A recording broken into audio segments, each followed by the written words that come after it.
Erick Thohir bertengger di posisi teratas survei Cawapres versi Lembaga Survei Indonesia atau LSI. Dari survei LSI pada 1 hingga 8 Juli 2023, Erick Thohir meraih elektabilitas tertinggi Cawapres, baik untuk simulasi 24 nama, 12 nama maupun 7 nama. Dalam simulasi 7 nama Cawapres, elektabilitas Erick Thohir sebesar 21,2%. Disusul Ridwan Kamil 19,6%, Sandiaga Uno 17,5%, dan Agus Harimurti Yudhoyono 10,8%. Sementara 3 nama lain elektabilitasnya di bawah 10%. Direktur Eksekutif Lembaga Survei Indonesia Jayadi Hanan menilai endorsement Presiden Jokowi tak hanya berpengaruh untuk Capres, tetapi juga berpengaruh bagi sosok Cawapres potensial. Menurut Jayadi, publik akan melihat sosok bakal Cawapres yang terasosiasi dengan Jokowi.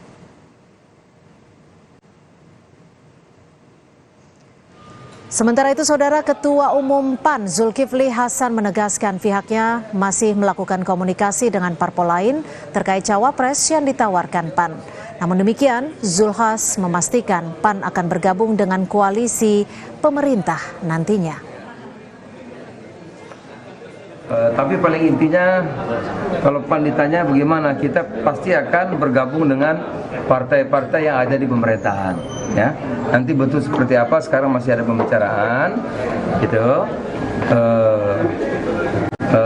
Karena perkembangan masih jalan terus, termasuk soal Wapres.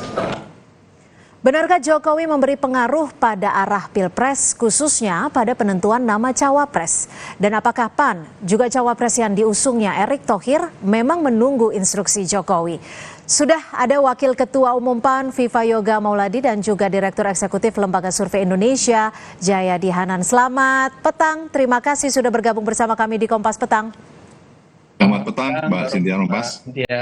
Ya, terima kasih. Saya akan ke Mas Viva terlebih dahulu. Ini berdasarkan survei LSI, nama Erick Thohir bisa dikatakan sangat unggul dan juga moncer betul nih. PAN menanggapinya seperti apa?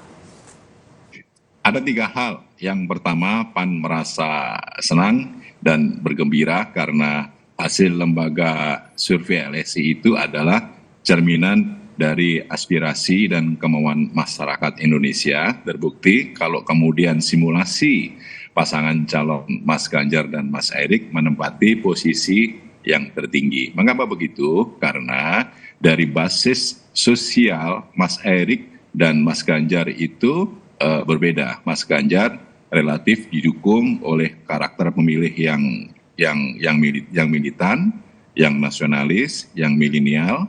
Sedangkan Mas Erick itu didukung oleh pemilih yang memiliki karakter santri, profesional, Gen Z, dan memiliki keunggulan itu apabila digabung menjadi satu maka akan memperluas atau memperlebar basis dukungan. Yang kedua,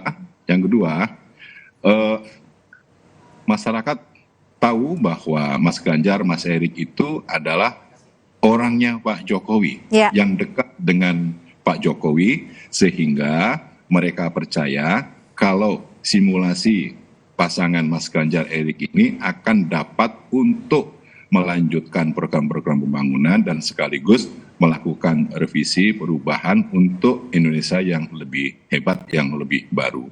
Yang ketiga, ini terakhir, itu adalah dampak dari Jokowi effect, ya, efek Jokowi. Meskipun belum sepenuhnya mendapatkan Jokowi effect, karena apa?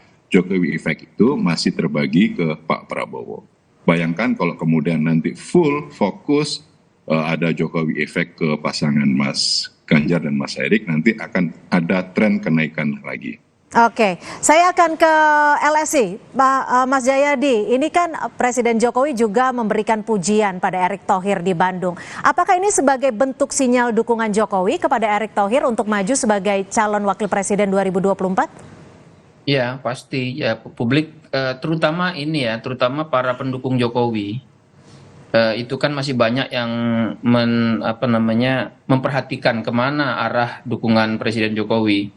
Apalagi kan Presiden Jokowi tingkat kepuasan publiknya itu kan tinggi ya, di atas 75%, 77% sampai 80. Jadi banyak pendukungnya itu merasa bahwa arahan atau sinyal dari Pak Jokowi itu penting, termasuk untuk siapa calon presiden maupun calon wakil presiden. Dan sementara kita bisa lihat bahwa ada 3 nama yang tiga-tiganya sebetulnya secara langsung atau tidak langsung di-endorse oleh Pak Jokowi kan. Erick Thohir, Ridwan Kamil, dan Sandi Uno. Nah, di survei LSI tentang elektabilitas individu potensi bakal calon wakil presiden itu 3 nama itu kan bersaing ketat. Iya, Bedanya tidak signifikan. Kalau di simulasi 7 nama misalnya Pak Erick 21, kan, Pak Ridwan Kamil 18, atau 19, lalu Pak Sandi 17, sekitar 18. Jadi secara statistik tiga-tiganya itu sama kuat gitu. Nah, kebetulan kan tiga-tiganya itu sering disebut juga oleh Pak Jokowi atau sering bersama Pak Jokowi. Maka endorsement Pak Jokowi itu ditafsirkan cukup kental lah ya. Ya, cukup berpengaruh kepada pilihan publik. Cuma memang menarik, Pak Erick itu untuk pertama kali di survei Juli ini memperoleh posisi nomor 1 itu. Belum signifikan keunggulannya ya, tapi nomor 1 pertama kali. Sebelumnya biasanya Pak Erick itu nomor 3 atau 4.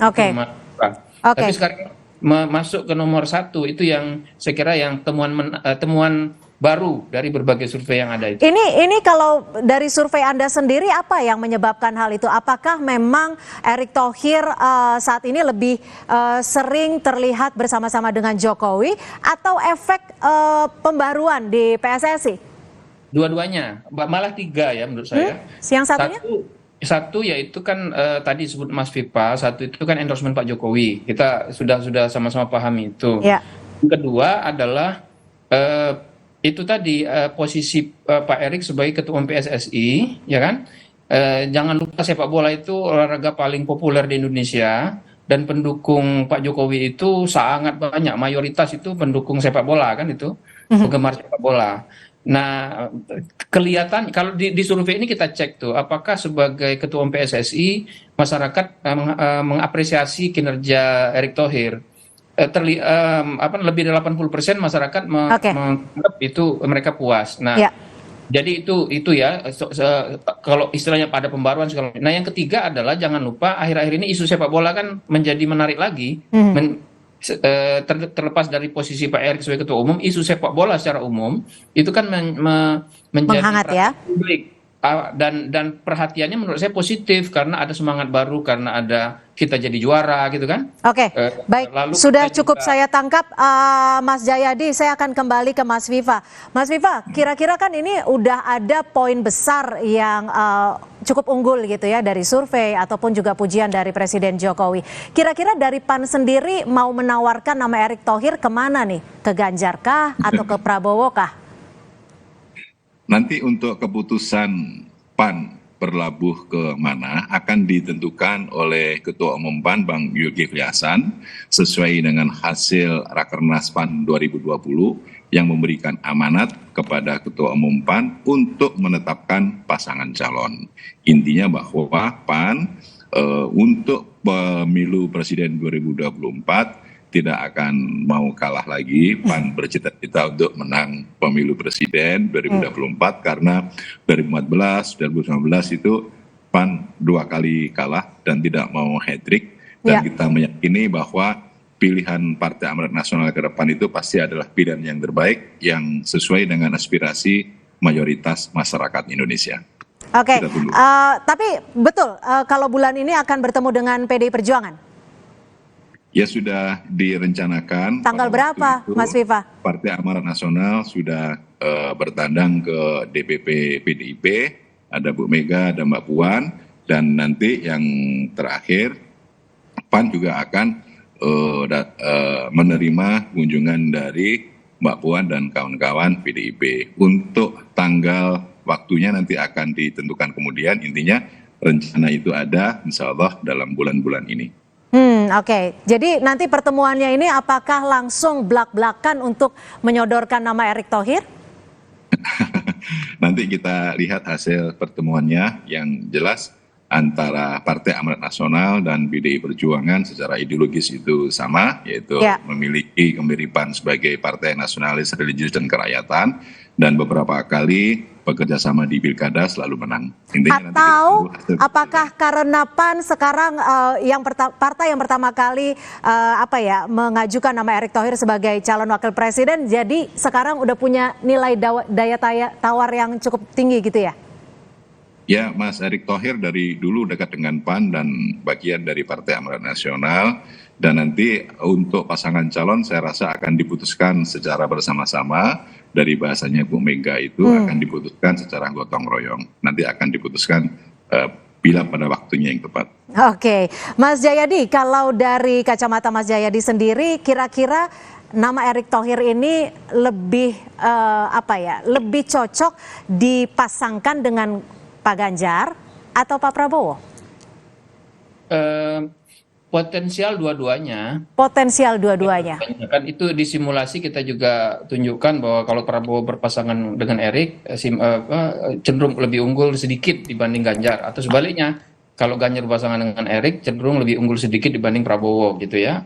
Nah, cuma masalahnya kan memilih cawapres itu kan tidak hanya soal elektabilitas, apalagi elektabilitas masing-masing cawapres itu kan nggak ada yang dominan tuh.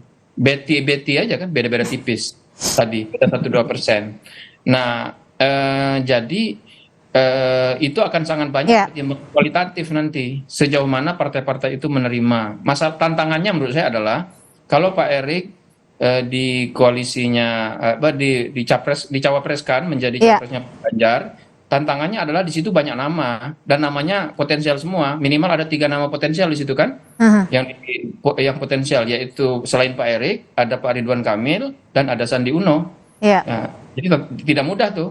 Itu bagian dari hambatan artinya ya? Bukan hambatan ya, kalau orang politik nggak nyebutnya hambatan, orang politik nyebutnya tantangan. Tantangan. Ya, nah kemudian kalau di Prabowo sama tuh tantangannya. Di Pak Prabowo itu ada Caimin ya? Sudah ada Caimin, apalagi kalau Caimin tidak setuju maka bisa-bisa koalisi Pak Prabowo bubar. Tapi kalau misalnya Erick dipilih Pak Prabowo, Caimin ada di situ, maka justru koalisi Prabowo akan lebih kuat secara kualitatif. Kenapa secara kualitatif lebih kuat? Karena ada partai nasionalisnya Pak Prabowo, ada partai Islam yang lebih berbasis santri tradisional kalau boleh disebut begitu, yaitu PKB. Lalu ada partai berbasis Islam yang lebih modernis, seperti kata Mas Pipa tadi, yaitu PAN. Nah itu lebih kuat, tapi lagi-lagi tidak mudah tuh untuk menyatukan berbagai pertimbangan kualitatif itu. Tapi gini Mas Jayadi, kalau nama Erick Thohir dipasangkan, ini mampu menjawab kelemahan dari elektoral Ganjar di Jawa Barat ataupun Prabowo di Jawa Timur tidak? Kalau dari sisi itu yang lebih mampu membantu Ganjar adalah Ridwan Kamil. Ya, karena Ganjar kan cukup kuat di Jawa Tengah, bersaing ketat dengan Pak Prabowo di Jawa Timur, tapi dia lemah, kalah dengan Anies dan Prabowo di Jawa Barat. Siapa yang bisa menutup kelemahan itu? Ganjar. Ridwan Kamil. Itu yang saya sebut tadi, makanya banyak pertimbangan itu bisa menyebabkan tidak mudah bagi Erick Thohir untuk diterima sebagai cawapres Ganjar. Demikian juga tadi ya, kalau kita ke Pak Prabowo, belum tentu Erick bisa membantu Pak Prabowo memenangkan Jawa Timur kalau dibantu Caimin, karena Caimin kan partai paling kuat sama kuat dengan PDIP kan di Jawa Timur, dan juga cukup kuat di Jawa Tengah. Jawa Timur bagi Pak Prabowo sangat penting untuk dimenangkan. Jawa Tengah minimal Pak Prabowo harus mencari partai atau bakal cawapres yang bisa mengurangi kekalahannya ya, jarak kekalahannya dengan Ganjar di situ. Berarti jadi, hari ini jawabannya yang ada di Bandung itu ya, ada Pak RK, ada juga Pak Erick Thohir. Ya, karena ada 2 berarti dua-duanya kita belum punya jawaban kan berarti. Oke, baik Mas Viva, kalau dari survei dan juga pujian Presiden Jokowi kepada Erick Thohir ini kan bisa dikatakan sebagai nilai plus ya untuk PAN juga. Kira-kira akan ada bergen-bergen lainkah atau bergen-bergen tambahankah ketika menawarkan sosok Erick Thohir, baik itu kepada Pak Ganjar ataupun kepada Pak Prabowo? Tidak ada bargaining baru. Intinya bahwa sosok Mas Erick Thohir yang darahnya biru, personifikasi dari Partai Amanat Nasional, itu akan memberikan tambahan elektoral kepada calon presiden apabila nanti bisa berpasangan. Karena posisi sekarang, Mbak, posisi bakal calon wakil presiden itu menjadi penting karena harus memiliki tambahan elektoral kepada pasangannya. Nah, potensi untuk tren kenaikan itu ada pada Mas Erick dari sisi geografis dan dari sisi preferensi pemilih yang lebih banyak kaum generasi Z yang itu ada pada Mas Erick Thohir. Tentunya ini akan menjadi penantian kita semua, seperti apa nanti sekarang judulnya Erick Thohir akan berlabuh kemana gitu ya. Terima kasih Direktur Eksekutif LSI Mas Jayadi Hanan dan juga Wakil Ketua Umum PAN Mas Viva Yoga Mauladi sudah bergabung bersama kami di Kompas Petang. Selamat sore. Terima kasih. Selamat sore.